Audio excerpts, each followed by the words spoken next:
Hello नमस्कार दोस्तों, स्वागत है आप सभी का एक बार फिर से आपके अपने परिवार डियर गुरुजी में। चलिए भैया फटाफट से आप सभी लोग जुड़ जाइए, जिससे जल्द ही क्लास को शुरू कर दिया जाए। जल्दी जल्दी आप सभी लोग लाइव जुड़ जाइए।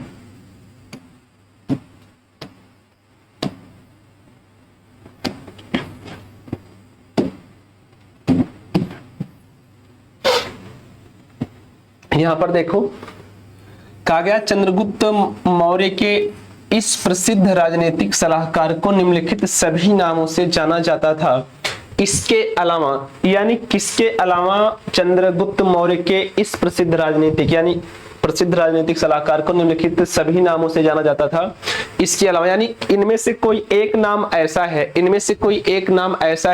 जिनमें से उनके सलाहकार के जो नाम है उनमें से नहीं है। तो बताना है कौन सा इसमें नहीं है। फटाफट से आप सभी लोग आंसर कर देंगे। क्या आंसर आने वाला है जल्दी से बताइए। तो सबसे पहली बात ये कि आप लोग जानते हैं चाणक्य, विष्णुगुप्त और कौटिल्य, ये सभी किसका नाम है? कौटिल्य का ही नाम है, जिसे आप लोग चाणक्य कहते हैं। और ये विष्णुगुप्त के एक राजनीतिक चंद्रगुप्त मौर्य के महामंत्री के रूप में काम करते थे। किसके? चंद्रगुप्त मौर्य के क्या थे ये? आप सभी को पता है, महामंत्री के रूप में ये कार्य करते थे। महामंत्री के रूप में क्या करते थे डियर? कार्य करते थे, याद रहेगा। यहां पर कौन सा? ये तीनों नाम इनका है, एक नाम नहीं है। कौन सा? Option number D. ये कौन सा? ऑप्शन नंबर डी, समुद्रगुप्त इनमें से नहीं है। आप लोग जानते हैं कि इनका वास्तविक नाम अगर पूछे तो विष्णुगुप्त था। क्या था इनका वास्तविक नाम? क्या था डियर? विष्णुगुप्त था। स्थानीय नाम चाणक्य था तथा गोत्र इनका कौटिल्य था, जो है क्योंकि ये कुटिलीय थे इसीलिए इनका नाम कौटिल्य पड़ गया। इन्होंने चंद्रगुप्त मौर्य के साथ मिलकर मौर्य साम्राज्य की स्थापना की थी। समुद्रगुप्त मौर्य आप लोग जानते हैं अलग होंगे, ऑप्शन नंबर डी। और समुद्रगुप्त को क्या कहा जाता है? आप लोग कमेंट बॉक्स में छाप देंगे, महत्वपूर्ण बात है। भारत का नेपोलियन इन्हें कहा जाता है। समुद्रगुप्त को क्या कहा जाता है डियर? भारत का नेपोलियन कहा जाता है, आपको याद रखना है।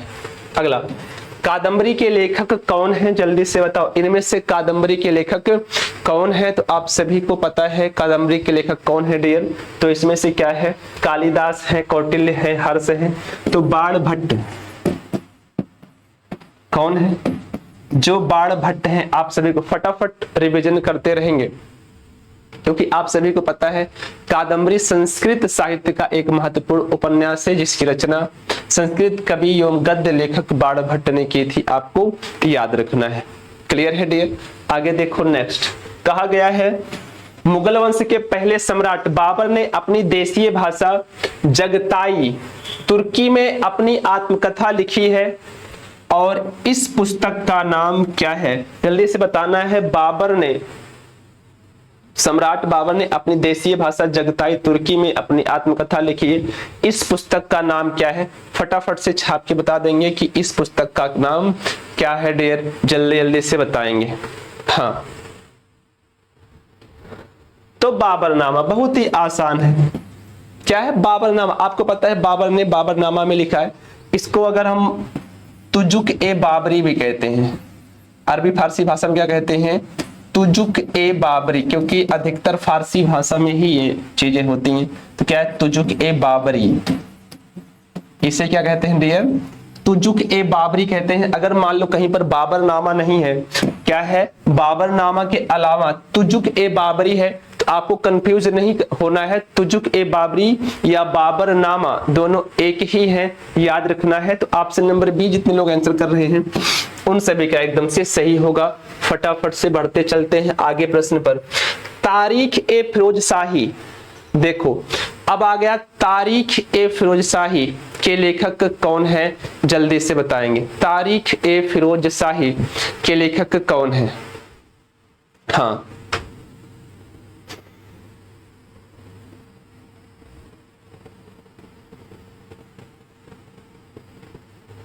आप लोग जानते हैं कौन है? Ziauddin Barni. Option number A कौन है dear? Ziauddin Barni. Option number A जो लोग आंसर कर रहे हैं, जियाउद्दीन बर्नी तारीख ए फिरोज शाही के लेखक हैं। आप लोग जानते हैं जियाउद्दीन बर्नी एक इतिहासकार एवं राजनीतिक विचारक थे, जो मोहम्मद बिन तुगलक जानते हैं, जो मोहम्मद बिन तुगलक और फिरोज शाह के शासनकाल में भारत में रहा। तो ऑप्शन नंबर ए याद रख लेना है। आगे देखो, बताना है निम्नलिखित में से कौन अवध का प्रथम नवाब था। निम्नलिखित में से कौन भारत का प्रथम नवाब था, जल्दी जल्दी से छाप के बताएंगे, कौन भारत का प्रथम नवाब था। बहुत बार ये बता दिया गया है, आपको लग रहा होगा, हाँ आसान भी है। चलो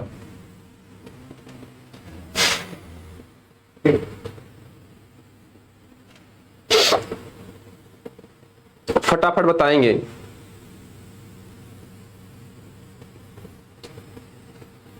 तो यहां पर दिख रहा होगा कौन, सादत खां, ऑप्शन नंबर बी। कौन डियर, आप लोग जानते हैं अवध में, अगर अवध की बात करें तो अवध में स्वतंत्र राज्य की स्थापना ईरानी दल के नेता मीर मोहम्मद अमीन, किसने किया था, मीर मोहम्मद अमीन ने किया था। और शहादत खां है, हाँ तो इन्हीं को क्या कहते हैं, मीर मोहम्मद अमीन शहादत खां कहते हैं, इन्होंने ही किया था, आपको याद रखना है। इसके अलावा अगर हम बात करें तो जो है बुरहान उल मुल्क ने, शहादत खां और बुरहान उल मुल्क ने की थी। 1722 ईस्वी में शहादत खां को अवध का सूबेदार नियुक्त किया गया। उसी समय से उसने अपने आप को स्वतंत्र शासक मान लिया एवं नाम मात्र के लिए मुगल बादशाह के स्वामित्व को स्वीकार करता रहा। वह अवध का पहला नवाब था, आपको याद रखना है। 1739 ईस्वी में शहादत खां की मृत्यु के पश्चात मुगल सम्राट मोहम्मद शाह ने शहादत खां के भतीजे एवं दामाद सफदर जंग को अवध का नवाब नियुक्त किया था, आप सभी को याद रखना है। क्लियर है डियर, इसलिए ऑप्शन नंबर ए सही, सॉरी ऑप्शन नंबर कौन सा है dear, B, option number B सही हो जाएगा। मुक्त भारत समाज की स्थापना किसने की थी, मुक्त भारत समाज की स्थापना किसने की थी, फटाफट से बताएंगे। मुक्त भारत समाज की स्थापना किसने की थी, जल्दी जल्दी से बताएंगे। तो वीर सावरकर ने, किसने किया था डियर, वीर सावरकर ने। मुक्त भारत समाज या फ्री इंडिया सोसाइटी कहीं के पर आ जाता है, फ्री इंडिया सोसाइटी या मुक्त भारत समाज अगर पूछे तो इसकी स्थापना किसने किया था, विनायक दामोदर सावरकर ने। किसने, विनायक दामोदर सावरकर ने, जिन्हें हम वीर सावरकर के नाम से जानते हैं, जो है आप जानते हैं श्यामजी कृष्ण वर्मा के साथ मिलकर की थी सावरकर ने। आप जानते हैं 1906 ईस्वी में, कब डियर, 1906 ईस्वी में लंदन गए थे, इसी दौरान उन्होंने इस संस्था की स्थापना की थी जो कि मेजनी के विचारों से प्रेरित थी। अगला देखो नेक्स्ट, बताना है 28 दिसंबर 1885 को भारतीय राष्ट्रीय कांग्रेस INC जिसे कहते हैं की स्थापना गोकुलदास तेजपाल संस्कृत स्कूल के परिसर में मुंबई में, कहां पर, बंबई में हुई थी सबसे पहली बात। और 28 दिसंबर 1885 ईस्वी को स्थापना किसने किया था, संस्थापक कौन था, स्थापना हुआ किसने किया था, A.O. ह्यूम, एलन एक्टोवियन ह्यूम, पूरा नाम है एलन एक्टोवियन ह्यूम, यानी कौन, किसने किया था डियर, A.O. ह्यूम ने किया था, आप सभी को याद रखना है। क्लियर है, चलो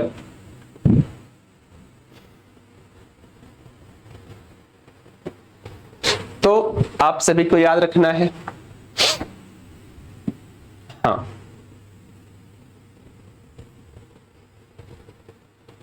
आगे देखा जाए नेक्स्ट, अगला बंबई, ऑप्शन नंबर बी, बिल्कुल भैया ऑप्शन नंबर बी, जितने लोग आंसर कर पा रहे हैं उन सभी का एकदम से सही हो जाएगा। स्वतंत्रता सेनानियों भगत सिंह, सुखदेव और राजगुरु को फांसी की सजा कब दी गई, तो आप लोग जानते हैं भगत सिंह, सुखदेव और राजगुरु को फांसी की सजा दी गई 23 मार्च 1931 ईस्वी को। इसीलिए 31 मार्च को प्रतिवर्ष शहीद दिवस के रूप में मनाते हैं, शहीद दिवस 23 मार्च 1931 में द्वितीय गोलमेज सम्मेलन हो रहा था, उसी बीच में इन्हें क्या दे दिया गया डियर, फांसी दे दिया गया था आपको याद रखना है। क्लियर है? आगे देखा जाए।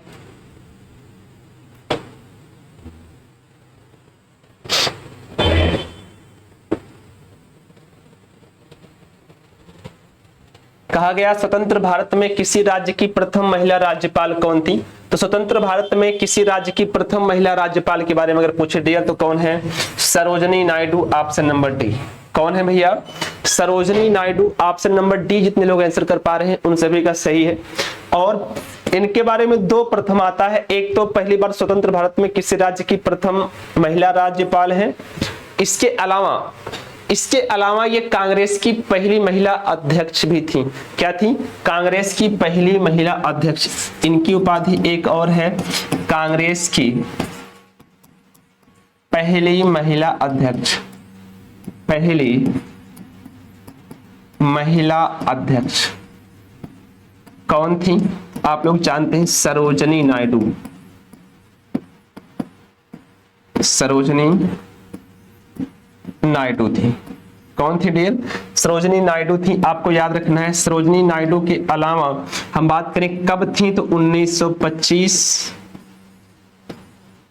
ईस्वी के कानपुर अधिवेशन में। कहां पर डियर? कानपुर अधिवेशन याद रखना है। नहीं, ज्यादा समय नहीं लेंगे आपका, बस थोड़ा सा समय देंगे तो क्योंकि देखो ये तो आ गया है प्रथम महिला राज्यपाल। अगर ये आ गया, देखो हमें पता है आपका एग्जाम नजदीक है, ये हमें भी पता है भैया कि आपका एग्जाम नजदीक है, लेकिन जरूरी नहीं है कि छोड़ते हुए चले। एग्जाम नजदीक होने का मतलब सारी चीजों को कवर करते हुए चलेंगे। एक बार आप पढ़े हैं, दोबारा रिवीजन करते हुए चलेंगे तो अधिक याद रहेगा। ठीक है, चलो आगे। कहा गया है विधानसभा का सत्रावसान करने की शक्ति होती है। तो आप सभी को पता है विधानसभा का सत्रावसान करने की शक्ति किसके पास होती है? तो आप लोग जानते हैं अनुच्छेद 174। अनुच्छेद 174 के तहत, अनुच्छेद 174 के तहत विधानसभा का सत्रावसान करने की शक्ति राज्यपाल में होती है। ऑप्शन नंबर ए। किसी में निहित होती है डियर? राज्यपाल में निहित होती है। ऑप्शन नंबर ए। जितने लोग आंसर कर रहे हैं उन सभी का एकदम से सही हो जाएगा। किसके पास होती है डियर? राज्यपाल में निहित होती है। ठीक है।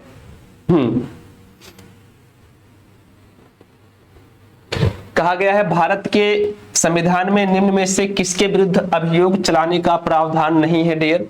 तो राष्ट्रपति के विरुद्ध है, राज्य के राज्यपाल के प्रति चलाने का नहीं है, बाकी भारत के मुख्य न्यायाधीश और उपराष्ट्रपति इन सभी के विरुद्ध आप अभियोग चला सकते हैं, लेकिन किसी राज्य के राज्यपाल के ऊपर आप कोई भी अभियोग, उनके विरुद्ध कोई भी अभियोग नहीं चला सकते। आप जानते हैं भारतीय संविधान के अनुच्छेद 61 में राष्ट्रपति, 61 में अनुच्छेद 61 में राष्ट्रपति पर महाभियोग चलाया जा सकता है। क्या? महाभियोग। 61 में राष्ट्रपति पर महाभियोग चलाया जा सकता है।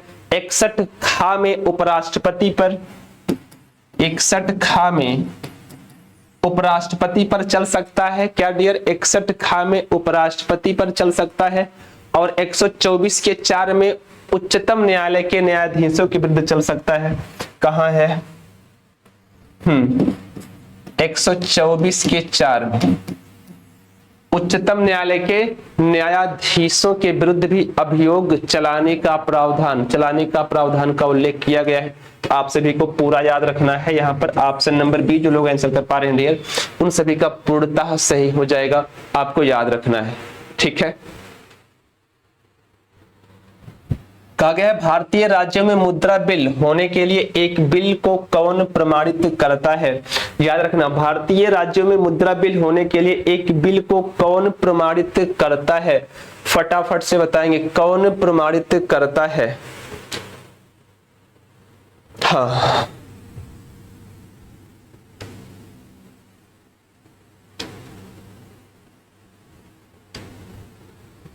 तो आप लोग जानते हैं अगर भारतीय राज्यों में, क्योंकि भारतीय राज्य में पूछा गया है डियर, आप लोग जानते हैं भारतीय राज्यों में राज्य विधानसभा अध्यक्ष द्वारा प्रमाणित किया जाता है। क्या?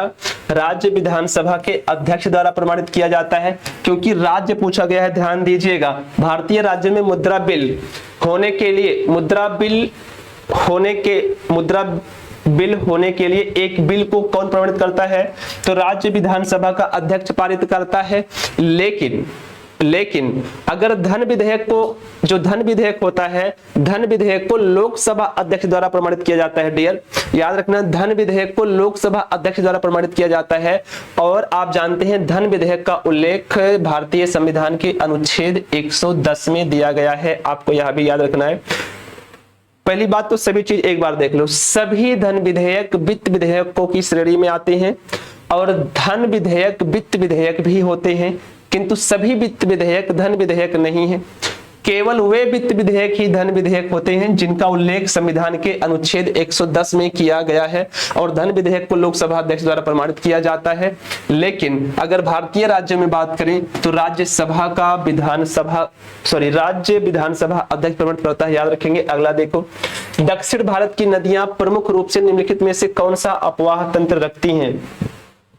तो आप लोग जानते होंगे कि जो दक्षिण भारत की नदियां हैं वह कौन सी अपवाह तंत्र रखती हैं डियर? ऑप्शन नंबर, देखो उल्टा सीधा लिख दिया गया है, जल्दी से देख लेना, फटाफट से बताओ कौन सा रखती हैं। तो वृक्षनुमा अपवाह तंत्र रखती हैं। ऑप्शन नंबर, यहाँ पर बी के स्थान पर सी आ गया है तो बना लो, यहाँ बी बना लो, यहाँ सी बना लो। कौन सा होगा? Option number.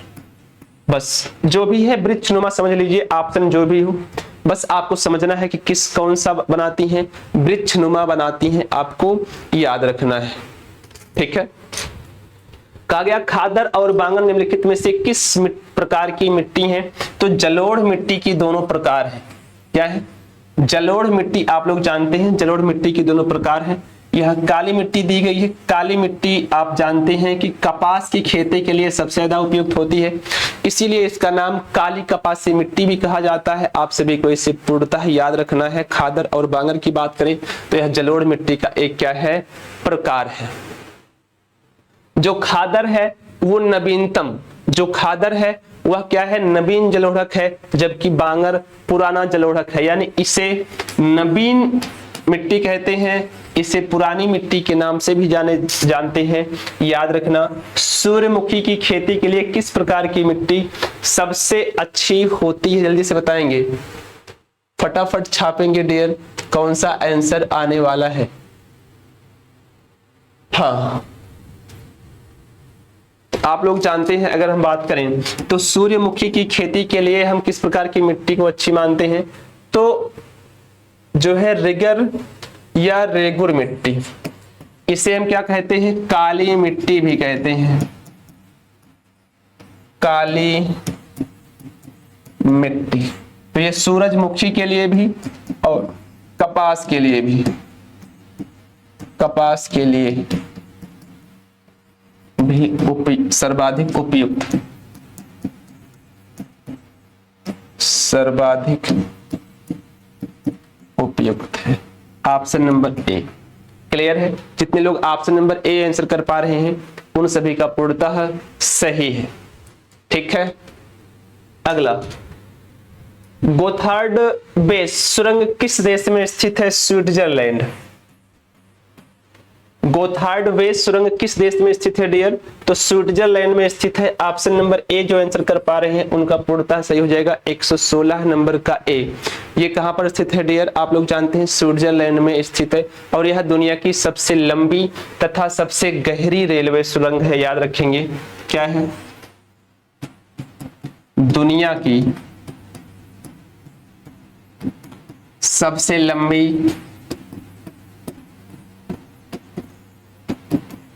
तथा सबसे गहरी सुरंग क्या है? सबसे गहरी सुरंग है। आपको याद रखना है दुनिया की सबसे लंबी तथा सबसे गहरी सुरंग है, आपको इसे याद रखना है। रेलवे सुरंग, गहरी रेलवे सुरंग है, याद रखेंगे। इसके अलावा आप लोग जानते हैं कि यह जो सुरंग है यह 57 किलोमीटर लंबी है। कितना डियर? 57 किलोमीटर लंबी है। अगला देख लो, यूरेशियाई प्लेट एवं भारतीय प्लेट के टकराव पर, याद रखेंगे क्या, यूरेशियाई प्लेट एवं भारतीय प्लेट के टकराव पर सिकुड़न के परिणाम स्वरूप निर्मित लंबवत घाटियां हैं दूंस घाटी। Option number B, option number D है। क्या है?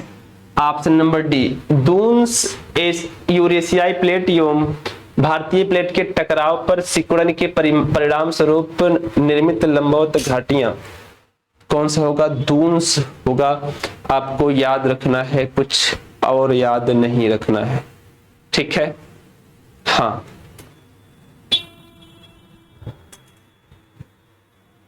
निम्नलिखित में से दुनिया की सबसे तंग घाटी कौन सी है? तो सबसे तंग घाटी है दी ग्रैंड कैन्यन, अमेरिका।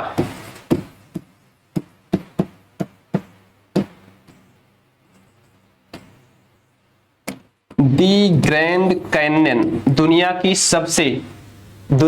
सबसे तंग घाटी है दी ग्रैंड कैन्यन। दुनिया की सबसे तंग घाटी है दी ग्रैंड कैन्यन, अमेरिका। याद रखेंगे कहां पर है डियर?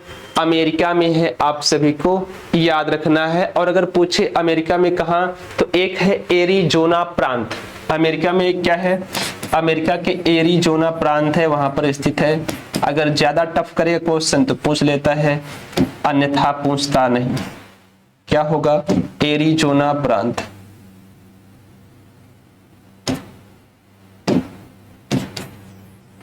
कहां डियर? एरिजोना प्रांत में स्थित है, आप सभी को याद रखना है। हाँ, किस नदी पर बना है? तो कोलोराइड नदी। कोलोराइड नदी पर स्थित। किससे बना है ये? तो आप लोग जानते हैं कोलोराइड नदी से बनी तंग घाटी है। आपको याद रखना है किस नदी पर? कोलोराइड नदी। अगला, भारत में कृषि और संबंधित कार्यकलापों को निम्नलिखित किसके द्वारा सबसे अधिक उधार प्रदान किया जाता है? जल्दी से बताएंगे।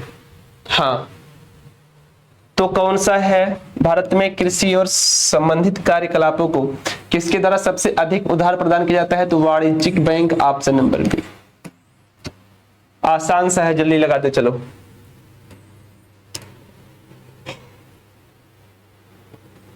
देखो, the imperial bank of India. कौन dear? The imperial bank of India को राष्ट्रीयकरण के पश्चात क्या नाम दिया गया?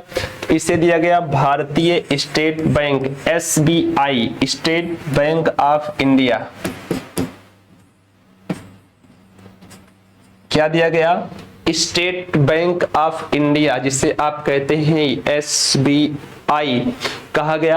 आप जानते हैं भारतीय स्टेट बैंक का जो गठन है 1 जुलाई 1955 को किया गया था। इसका गठन 1 जुलाई 1955 ईस्वी। याद रहेगा गठन कब हुआ डियर? तो 1 जुलाई 1955 को किया गया था, आपको याद रखना है। और एक बात और, इंपीरियल बैंक का गठन पूछे, इंपीरियल बैंक आ गया है, imperial bank, the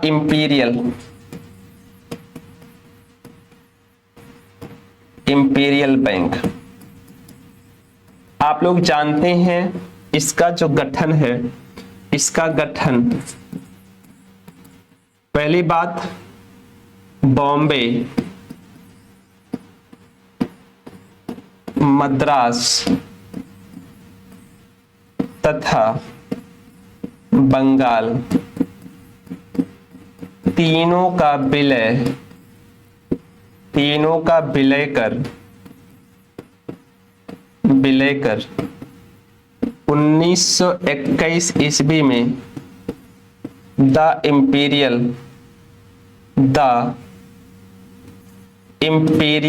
bank of India the imperial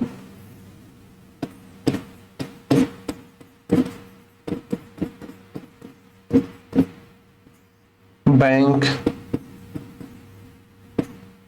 का गठन, याद रखेंगे 3 प्रेसिडेंसियां थी, बंगाल, बॉम्बे और मद्रास। इन तीनों को विलय कर दिया गया और the imperial bank of India का गठन किया गया। कब डियर?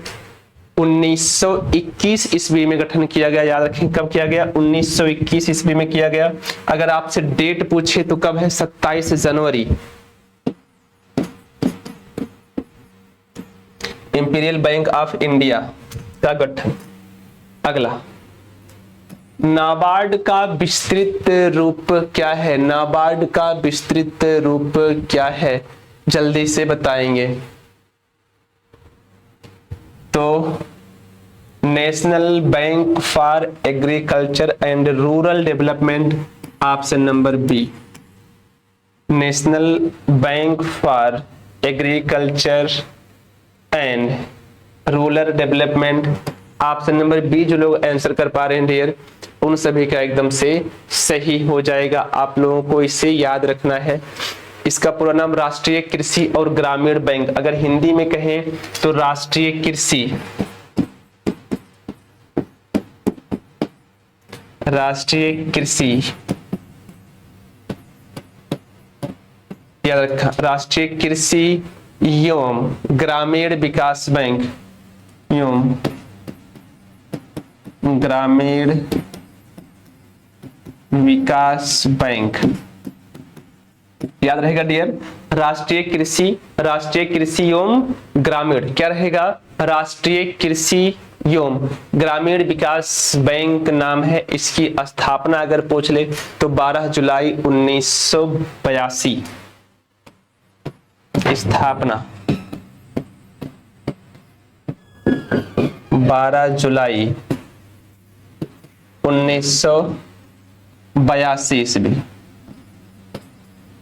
शिवरमन समिति की सिफारिश पर, शिवरमन समिति की सिफारिश पर,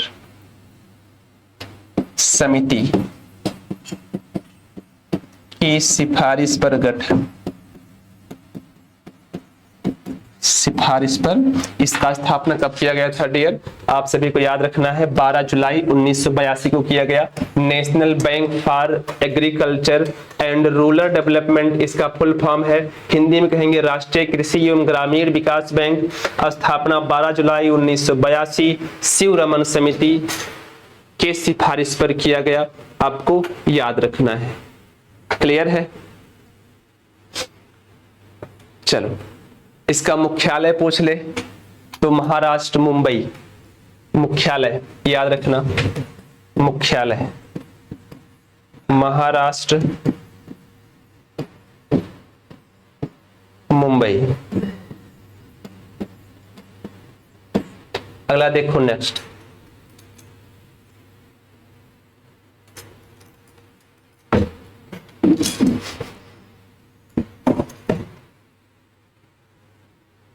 अगला बताओ, उत्तर प्रदेश राज्य में परीक्षा बांध किस नदी पर बनाया गया? जल्दी से बनाओ। उत्तर प्रदेश में परीक्षा बांध किस नदी पर बनाया गया है?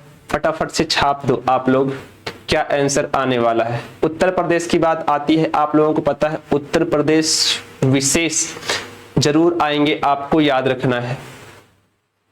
चलो, तो सबसे पहली बात तो ये परीक्षा बांध, सबसे पहली बात परीक्षा बांध। अगर नदी पूछे तो बेतवा नदी।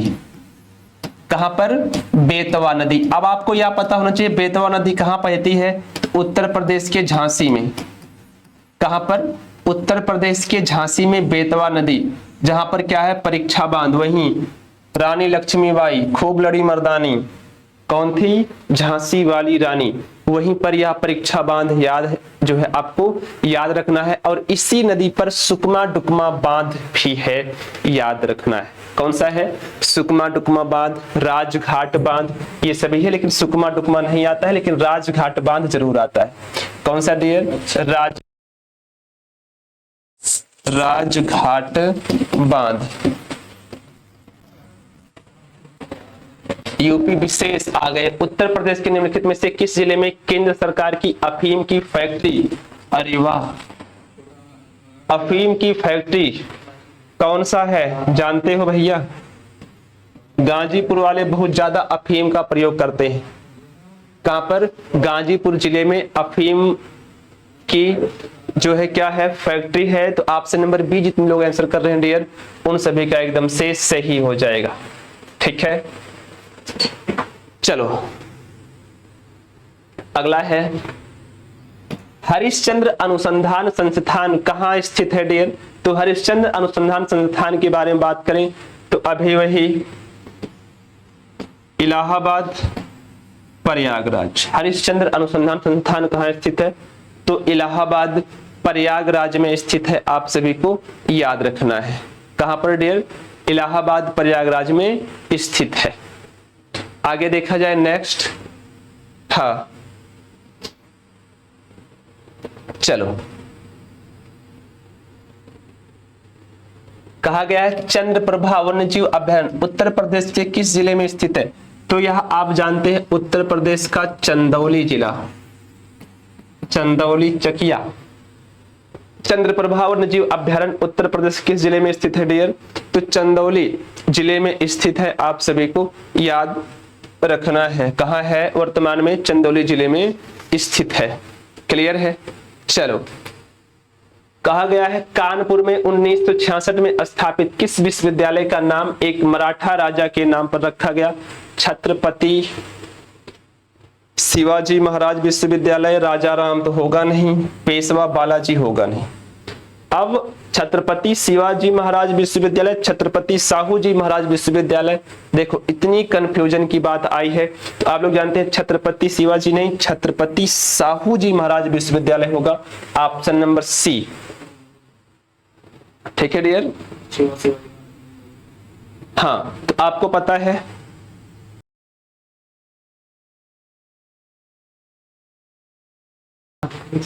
आप सभी को पता याद रखना है कहां पर है? छत्रपति साहू जी महाराज विश्वविद्यालय कहां पर है डियर? कानपुर में। जो कब स्थापित किया गया?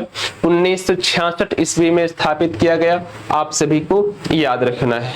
क्लियर है? हाँ, यहां से जरूर आपको आएगा, याद रखेंगे। चलो अगला देखा जाए नेक्स्ट।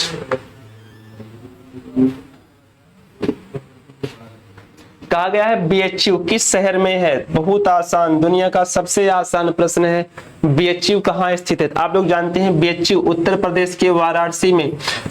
आपके प्रधानमंत्री कौन है? नरेंद्र मोदी जी का क्या है ये? संसदीय क्षेत्र है वाराणसी। ऑप्शन नंबर डी याद रखना। और ये बीएचयू का स्थापना किसने किया था? तो मदन मोहन मालवीय। स्थापना किसने किया था? मदन मोहन मालवीय ने। कब किया था? 1916 ईस्वी में। कब किया था डियर? 1916 ईस्वी में। जो है बनारस हिंदू यूनिवर्सिटी के नाम से जाना जाता है। तो आपको याद रखना है मदन मोहन मालवीय, 1916 ईस्वी में इसकी स्थापना की गई। यह एक केंद्रीय विश्वविद्यालय है और यह एशिया का सबसे बड़ा आवासीय विद्यालय है। ये जरूर याद रखना। एशिया का सबसे बड़ा आवासीय विश्वविद्यालय, आवासीय विश्वविद्यालय। तो ठीक है डियर, आज की क्लास को यहीं तक रखते हैं। आशा करते हैं आप सभी को समझ में आया होगा। तो ठीक है डियर, आप सभी का इस क्लास में जुड़ने के लिए बहुत बहुत धन्यवाद। वंदे मातरम डियर।